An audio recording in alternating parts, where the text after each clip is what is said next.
far away, in the peaceful hills near Bethlehem, lived a young shepherd named David. He wasn't like other boys his age, who spent their days playing games. David loved tending his father's sheep, protecting them from hungry wolves and fierce bears. He spent his time singing songs to God and practicing with his trusty slingshot. David carefully aimed his slingshot at a small target, a rock, and hit it with precision. He smiled, thinking, "With God's help, I can do anything." But peace couldn't last forever.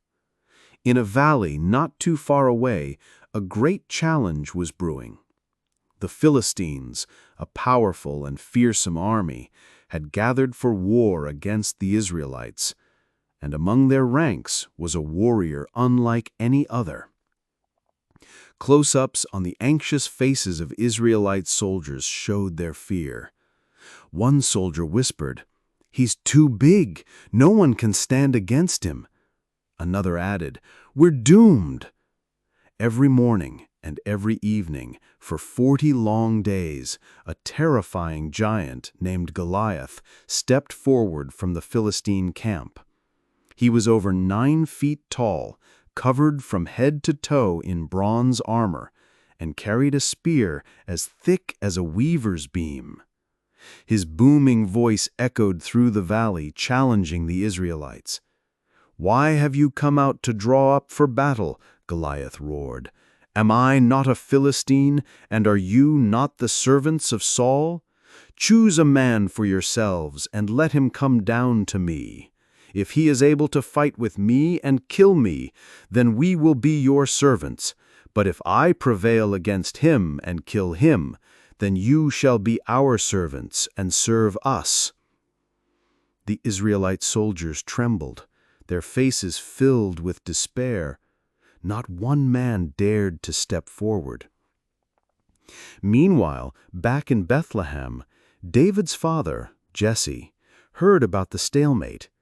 He sent David to the battlefield to bring provisions to his older brothers, who were serving in King Saul's army. "Take this roasted grain and these 10 loaves of bread to your brothers, and take these 10 cheeses to the commander of their unit. See how your brothers are, and bring back some token from them." David, with his basket of supplies, arrived at the camp, eager to see his brothers. But the mood was grim. Soldiers huddled together, their faces etched with fear. Just as David was greeting his brothers, Goliath emerged again. His voice boomed across the valley, mocking the Israelites and their God. "I defy the armies of Israel this day," Goliath roared. "Give me a man that we may fight together." David listened, his youthful face turning from curiosity to shock, then to righteous anger. His oldest brother, Eliab, saw David's reaction and was annoyed. "Why have you come down here?" Eliab snapped. "And with whom have you left those few sheep in the wilderness? I know your insolence and the wickedness of your heart. You have come down only to see the battle." David ignored his brother's harsh words. His heart was troubled by Goliath's blasphemous challenge. He turned to the other soldiers. "What will be done for the man who kills this Philistine and takes away the reproach from Israel? For who is this uncircumcised Philistine that he should defy the armies of the living God?" The soldiers explained the king's promise, great wealth, his daughter in marriage, and tax exemption for his family. But still, no one had dared to face the giant. David, however, felt a growing conviction. David's bold words eventually reached King Saul. Saul, a tall and impressive figure himself, had tried to find a champion, but no one was brave enough. When David was brought before him, Saul looked at the young shepherd, who seemed so small and unarmed. "You are not able to go against this Philistine to fight with him, for you are but a youth, and he has been a man of war from his youth."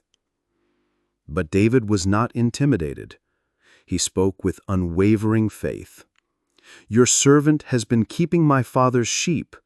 When a lion or a bear came and carried off a lamb from the flock, I went after it, struck it, and rescued the lamb from its mouth.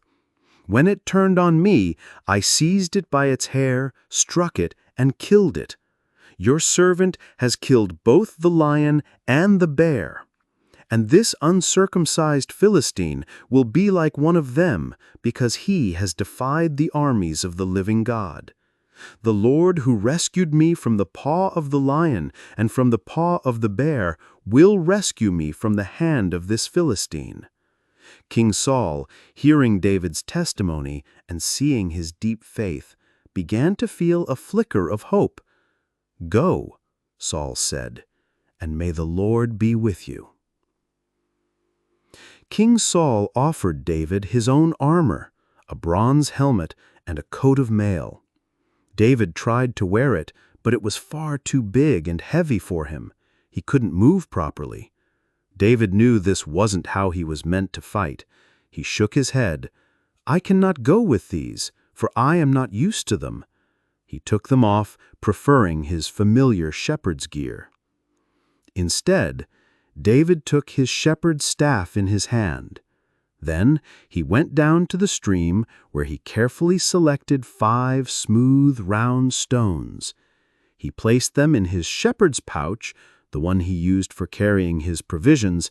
He had his slingshot ready in his hand.